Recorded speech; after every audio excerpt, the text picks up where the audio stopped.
At New Balance, we believe if you run, you're a runner, however you choose to do it. Because when you're not worried about doing things the right way, you're free to discover your way.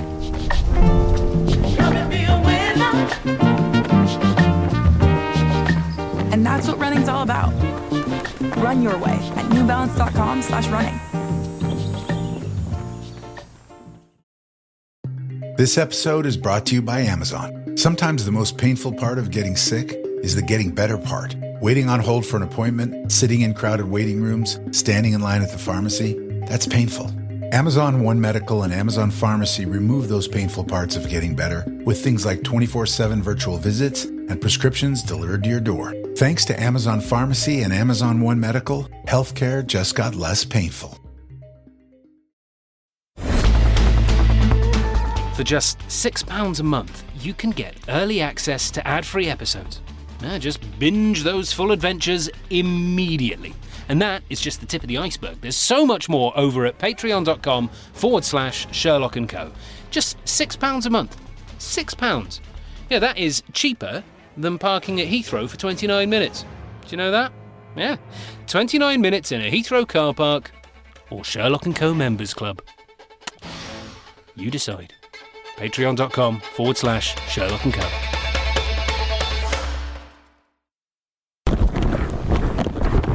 Welcome to the bedroom of John Hamish Watson. This is where our story begins. It's not really, but, this is where I record the intros, so, yeah. Anyway, hi, welcome. This is the adventure of Black Peter. It is comprised of 3 parts. It's bleak and dark and sad. So, yeah, deal with it. All the other info is in the episode description. Let's crack on. Shout out to our Chris with a K, who has an operation coming up. We're wishing you all the best, Chris. And hi to your sister too. Look at that guy. What guy? On the Vespa in the tank top. Yeah. We're in Rome, John. Well, I know, but come on, it's January. No, the Italians aren't like you guys. They're outward, expressive, loving, affectionate. Have you ever watched Italian football? You want to see some of their centre-backs, mate. Nothing loving about them. You're recording again. We can't put this adventure out, John. No, yeah, I know. I was just going to provide a wee bit of context. Ciao, everybody. We're in Italia. Have a listen. Bellissimo. Anyway, enough of that. We're doing a case for the Catholic Church, basically. Them lot. What's it called? My mind's gone blank. What are they called? The Vatican? Vatican. God almighty, John. Oh, better keep my voice down with the old blasphemy. You're literally standing outside the Vatican City. How can you forget the name? Anyway, came all this way, expecting to document the adventure, the death of Cardinal Tosca, and turns out the Lord doesn't approve of microphones, so, yeah. Now we're waiting outside for Sherlock to impart his wisdom on the matter. Oh, here we go. And this way, please. Mr. Holmes awaits. Let's go. Yes, let's. Avanti. What does that mean? Shut up. It means shut up. No, just shut up.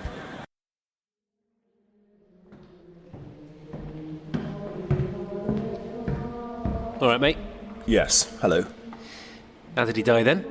I need you. Oh, of course, yeah. No, what do you need me for? I can examine the body if I'm talking to Mariana. Oh. What's up? Could you tell them that Cardinal Tosca died not through any mysterious means? Ok. Salve, signori. Possiamo dirvi che il cardinale Tosca non è morto per cause sospette. You speak Italian? Sì. Yep. What's going on? How many languages do you actually speak? I think 6, maybe 7. 6 or 7? Shh. Sorry. He was not attacked. Non è stato aggredito. He had blood coming from his ears and his eyes, not through physical assault or superficial injury. Il cardinale Tosca ha sangue che esce dalle orecchie e dalle occhi, non a causa di aggressione fisica o lesioni superficiali. The damage was done on Christmas Day, and I suspect the tumble he took down the stairs was not because he was brutally thrown down them. Il danno è stato fatto il giorno di Natale. E il signor Sherlock sospetta che la caduta del cardinale dalle scale non sia avvenuta perché è stato brutalmente buttato giù. So what happened? There is no killer, no? Well, your killer is a little elderly. He's over 230 years old, in fact, and rather immobile. Only moves a couple of times a year, should the Pope be in good health. But having said that, he's also rather formidable. He's 8 feet high, 8 feet in diameter, and weighs 9 tons. A demon? Nope. A much more welcome resident of St. Peter's Basilica. In the tower, to be exact. Where Cardinal Tosca was on Christmas Day, was he not? You're not being clear. Oh, I'm being as clear as a bell, Your Reverence. Right, we best be off. But thank you for the case. It's been most enjoyable. And next time the sacred Campanoni rings, I believe on Easter Sunday, make sure there aren't any elderly cardinals in its vicinity. Signor, we requested your service to solve this case. Being in close proximity to sounds over 100 decibels is extremely dangerous, Signor. The pressure on the human body is enormous, as our late cardinal has demonstrated. Please, do take care. Watson, Mariana, Avanti. See, it is Avanti. I didn't say it wasn't. Rightio, well, we should probably take the earlier flight then. I'll see if it lets me change it on the app. Lovely. Mr. Holmes, we refuse to accept. The death of Cardinal Tosca is a great pain to us. To all humanity, Your Reverence, I assure you. For whom the bell tolls, Father. For whom the bell tolls. Ding dong.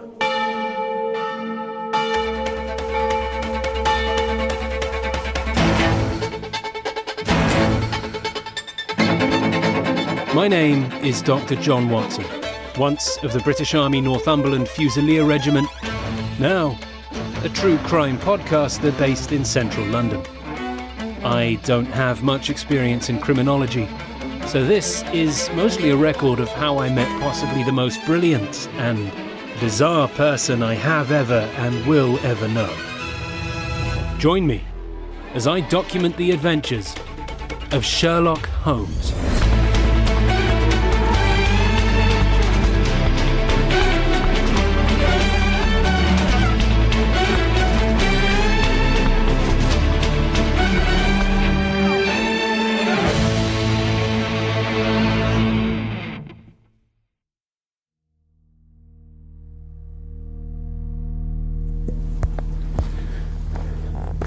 You're watching Peter Orwell, Carey, and I'm talking about where we go from here. With strategies, systems, under my system, a real system for the people. It would be a real democracy. Not this show now. We have run by these because they're the same, each one the same. And I'm not saying schools and background of these people. I'm saying these people are bioengineered, right? Bioengineered. They're all the same people, they're all the same fucking thing. And it's bioengineering, right? And they're rolling that out across the UK, across the West on a industrial scale. You can't even. And my way is the only way we're going to survive as a species and not get completely wiped out. Or worse, assimilated. Forced into their fucking conformity. So they have, and I've talked about this before. So they would have eternal power. That's what they want. They want. You think I want to be out here in this cabin? In my woods?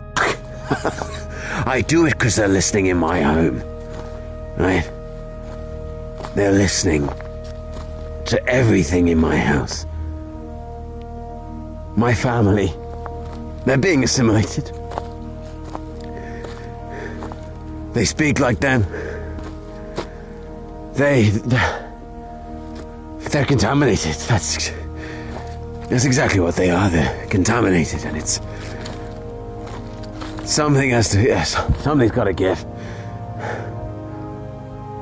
And it ain't gonna be f***ing me. Guys, honest. They start looking at me with those eyes, those dead, brainwashed, synthetic eyes. And that's an agent of the state. Right there. In my home. And I won't hesitate. I won't hesitate. Bang, bang, bang, bang.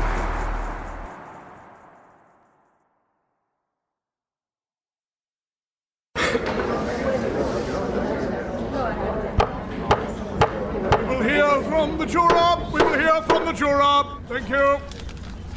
On the charge of attempted murder, we, the jury, find the defendant guilty. Yes, thank you, and thank you to the jurors and counsel. Mr. Wilson, you have been found guilty on the charges presented to the court. We will adjourn and reconvene for a sentence hearing on the 19th at 11 a.m. Thank you very much. Court is adjourned. Well, another one bites the dust. And another win for Sherlock & Co. Aren't we great? So great. I think we have to go out this way, then the main entrance bit. Sure. Do you think... Do I think... what? Do you think it's good enough? What's good enough? The case. To publish as an episode. Oh, what? Oh, don't say this now. I just don't think the case is that, exciting. Wilson the canary trainer. Attempted murder in East London. Come on, this is gold. You really think that? No. But loads of podcasts put crap out on a weekly basis. It's our turn now. Yeah, great idea, John. Listen to crap now, wherever you get your podcasts. Well, I know I'm not that religious, so it's easy for me to point the finger, but this is God's fault, really, isn't it? Sorry, what now? It's bishops and cardinals and all that. They shut me out of recording at the Vatican, so I couldn't do that case, could I? Now I tried to get this one in the bag. I even smuggled a microphone into a Crown Court, for goodness sake. Now you're telling me it's crap. If you really think the case of Wilson the canary trainer is worth publishing, then do it. Bollocks. Exactly. Then what are we going to do? We be patient. We do our usual approach. We look for the strange and the unexplained problems. And, yeah. Great. So we just go about our day-to-day life in the hope that we walk right into a case. Ow! Sorry. No worries. It's, Oh. Hopkins. Oh, bloody hell. Hello, John. Oh, hey, Stanley Hopkins, right? That's right, yeah. You're not a thingy, a PCSO anymore? No, yeah, right after the Golden Pants Day, I got a couple of promotions, actually. I'm a sergeant now, so... Hey, nice. Congratulations. Thanks. Yeah, thank you, guys. Oh, you deserve it. That was a great shout on the pants day situation in the first place. Yeah, thanks. Tell Sherlock I said hi. Will do, mate. We're actually heading back to the flat now, so yeah. Great to see you again. Yes, you too. Duty calls. Of course, mate. See ya. He's nice, isn't he? Yeah, and that's so good. About the promotions? Good for him. About time. Community support officer, honestly, poor sod. What's wrong with that? Oh, it's just a bit Blue Peter badge, isn't it? I don't get what you mean. Oh, come on, it's like being a prefect or a hall monitor. I was a prefect and a hall monitor. I am not blown away by that information.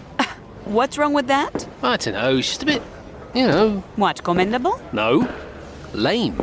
Oh, shut up. Look, I don't know how it is in Spain, but over here, there's a lot of people that can be very... Very? What? Very... Oh, you can't park there. Oh, you filled in the blue form. You're supposed to fill in the yellow form. John. And you can't build that there because there's a water vole sanctuary up the road, and all the water voles are having therapy for their separation anxiety. Oh, so people that look after things, or care about things, or don't just go through life looking after themselves. Oh, please. Please what? You're in it for the power. Oh, it sounds like somebody didn't get to be a prefect at school. No, I didn't. And I didn't want to. Mm-hmm, sure. I didn't. I happen to be very content with my lot, thanks very much. I don't need power or control or some virtuous status. Oh, so noble. I'm just saying, right? I don't go through life thinking I'm some hero of society. John, there's been a murder. We need you. I'll be right there, Hopkins. Don't worry. Watson is on the case.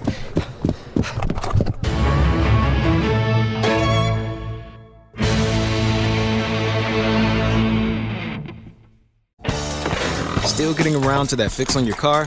You got this. On eBay, you'll find millions of parts, guaranteed to fit.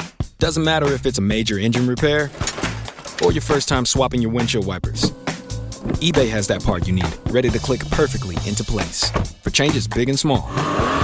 Loud or quiet. Find all the parts you need at prices you'll love. Guaranteed to fit every time. But you already know that. eBay. Things, people, love. Eligible items only. Exclusions apply.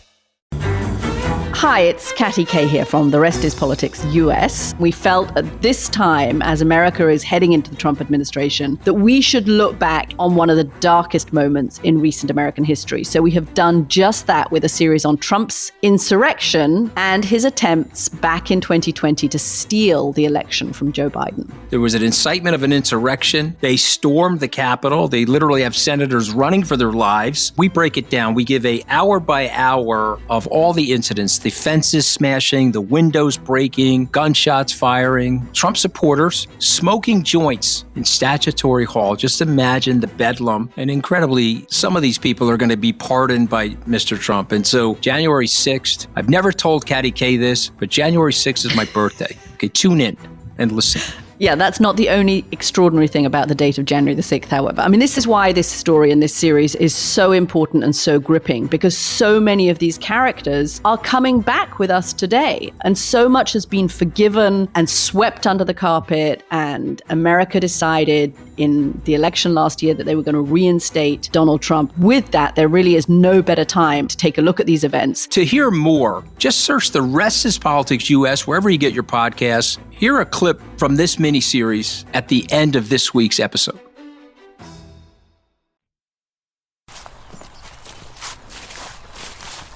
Winnie the Pooh, Winnie the Pooh, chubby little... Enough. Sorry. Still further down here. Yep. So the victim lived in this forest, Hopkins? Not quite. His house is back on the B road, so up the track we came down and then left. They own about an acre over there, then 2 acres down through here where it stops at the river. Mm-hmm. And you'll see the taped off part there? In the trees, yes. That's the scene of the crime. He had a shack, an old hunting lodge really, but he converted it into a bit of a man cave. And he'd spend, the night there? Increasingly, he'd spend more and more time there, yeah. Interesting choice, but okay. And what of him? Peter Carey. Right now, I don't know a great deal, but I've got officers there at the scene that are local to the area. Excellent. Hello all, and welcome to Woodman's Lee in East Sussex. It is situated on a sort of heathland, half heath, common land type thing, and half forested. All around us on the horizon and across the heath are these little clumps. Come on, John, what's the word? Copse of trees. I think that's right. I'm feeling pretty confident. It is correct. Lovely. And one of the cops round here will be full of cops. A cop's full of cops, because murder. Anyway, lots of patches of them, and we're just coming down a track towards a much thicker forest where, as Hopkins just noted, the police have taped off the area as a body has been found. A body of Peter Carey. Some little fact on where we are. This area where Woodman's Lee is sat is called Ashdown Forest, a medieval hunting ground created after the Norman invasion. For those outside the UK who are unfamiliar with the Norman conquest of England, it wasn't a bloke called Norman. It was actually a bloke called William in 1066, but he did come from Normandy. and he took over lots of England and gave us jobs and admin and all that stuff, which we are still doing to this day. Very hands-on management approach, really annoying. But it does mean that we know a lot about that time now, I suppose. Fast forward a few hundred years, and Henry VIII is hunting in the area, Anne Boleyn living up the road, so he really was gunning for the local birds, hey? John. Sorry, yeah, murder scene.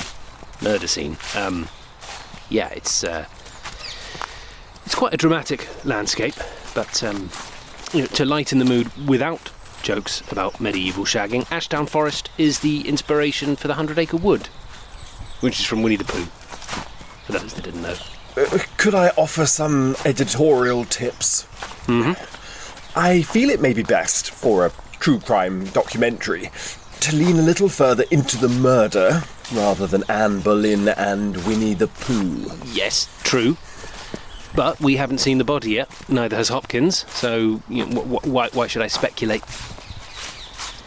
Anyway, across the forest, you've got Crowborough, lovely little town. Lots of famous people from there through the years. Big-name authors and thinkers. And Ross Kemp. He's there. Yeah. So we're just now coming down a slopey bit and into the thicker trees. So just bear with me as I clamber down here. Oh, God. Sergeant Hopkins. Hi, Mike. I've got 2 inspectors from London with me. Oh, yeah, sure. We're still under operating procedure for the scene, Sergeant Hopkins, so I'm going to ask that you perhaps chaperone the 2 gentlemen. Of course, yeah. Have CSI been? Been and gone for the moment, sir, yeah. And the remains? The remains remain, but will be collected at 1200 hours, sir, I believe. Thank you, Mike. Mike, are you local? I am, sir, yes. And are you familiar with Peter Carey? I'm indeed. Then I request that you join us inside the cabin. Okay, certainly, sir. It's, yeah, we are quite secluded now, in a forest, nothing around than just this little shack, a log cabin. I mean, literally a cabin in the woods. Looking back towards the top path where we've come from, you can still see the victim's house. And this is his land after all, but yeah, it's pretty remote for an outhouse or home office or something. Let's head inside. Indeed. Mike, lead the way. Okay, I'd like to come through here, gentlemen. There we go. It's, yeah. As you can see, it's brutal. This is monstrous. Yeah. Yeah. He's pinned to the wall, Sherlock. He's pinned to the wall. Indeed. How? It's a harpoon through his chest. What in the hell? Sunk deep in the wood of the wall behind him. Pinned like a beetle on a card. Sherlock? Look at his face. Yes. Frostbite. Frostbite. Peter was a mountaineer. He's had a couple of close calls, actually, in his climbing days, so... They would seem, judging by his face, which is twisted, like a lost soul in torment, to be the happier days of his life, officer. It's quite extensive, frostbite. I've never seen it this bad before. Yeah, they, I shouldn't laugh, it's a bit cruel, but a lot of the locals used to call him Blackbeard, because you could see how it's all sort of... Round his jaw, yeah. Yeah, and then it just became Black Peter. Black Peter. How were you informed of his death, officer? His cabin is rather remote. Who discovered him? His wife did, sir. The family home is just up that way. Yeah, he didn't come back into the house. She said she would usually expect him in around 2 a.m., something like that. And nobody has touched the interior of this room. Is that correct? Correct, sir. His phone case, here, was the only item that was knocked out of place by the wife's forced entry. Yeah. phone case. PC has his initials on it. Yes, and so does this lighter. But that doesn't quite correlate. Doesn't it? What do you notice, Sherlock? Many things. Could you give us a few off the bat? Start for 10 sort of thing? He's well dressed. He doesn't smoke, but there's 2 separate single cigar case lids. Here and there. Along with the lighter. So he was expecting someone. I'm not saying I disagree, but it's just worth noting. He was a very troubled, lonely man, sir. So I thought you said he was married. No, he was, yeah. How can he be lonely? Well, he preferred to be out here, in his cabin. And to be honest with you, she preferred that too. I see. Hopkins? Yes? Take a photo of that, please. Of what? The notebook there, on the floor below the window. Okay. Is that important? Yes. Why? Because almost everything in here is covered in blood, or at least has been spattered by it. That notebook has not. In fact, if I just pick it up, you see the notepad sat on top of blood. Dried blood too, from the looks of it. This was left here sometime after the murder. Ah, could that be one of our officers, perhaps? Nope. It's a complimentary notepad from an airline. Ah. Someone came back in. Right, hold up. The door. The door is splintered here, and on the frame, too. Yeah, the wife said she had to kick the door in. It was locked. A lock from the inside, yeah? Yes, Sergeant. If you could secure the area right outside that window there. Make sure the forest floor remains untouched, please, Hopkins. Yep, will do.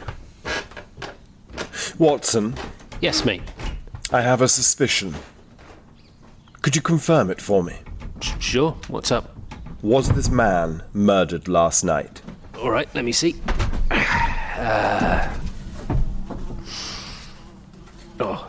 Yeah, some bloating, slight shades of green, and smell some purge fluid in the nostrils from the looks of it. Black Peter here has been dead for, I'd say, 2 days? Yes, I thought the same. Yeah, I'd say not last night, the night before. It was a sunny morning yesterday, and today. There's very little forest cover east of this cabin, so it would have been warm enough to incubate the corpse. Yeah, agreed. The wife, she said he was gone for just last night, and she checked on him this morning. Then she's lying, officer. Right. We have a few questions for her, then. So do I. Once I have answered some others. Like what? Like, how was a man murdered with a harpoon in a locked cabin?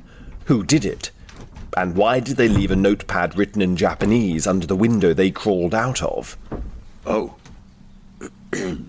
Shall we get to work?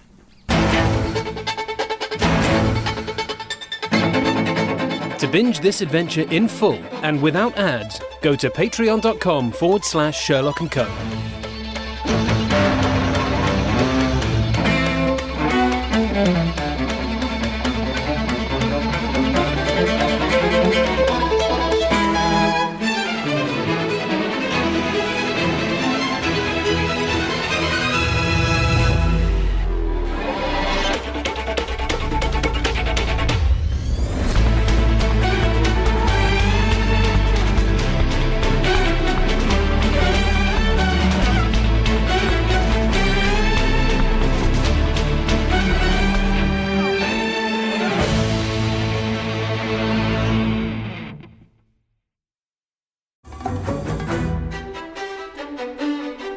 Here is that clip from our miniseries on Trump's insurrection. And these senators are being kind of ushered out through a very narrow corridor. And one of them says, we were 20 feet away from the rioters. If the rioters had just looked the other way and seen that a whole bunch of senators were coming out, who knows what would have happened? Who knows what could have happened to Mike Pence? And I think it is important to point out that Donald Trump was getting these reports and did not care. The Senate has been evacuated at 2:18 p.m. Nancy Pelosi is also pulled out of her chair by the Capitol Police and taken off the podium and taken to a safe location at Fort McNair in Southwest Washington. She originally tried to stay. She didn't want to leave the building, but because of security, she had to get out of there. One of the Democratic members of the Congress at this point, as they realize that the rioters are starting to breach their area, one of the Democratic members of the Congress, yells down to the Republicans, "This is because of you." And the members are getting texts. This is how they know that things are bad, because they're getting texts from their family saying, "What are you doing there? Why haven't you left? Are you safe?" And they haven't got a television. They're not watching it. They're trying to get on with the business of the day. I mean, it's this surreal. I keep thinking how surreal it was that inside the chambers, they're trying to do business as usual. And feet away, the rioters are there saying that they want to have some of these people hung and that they want to overturn the election result.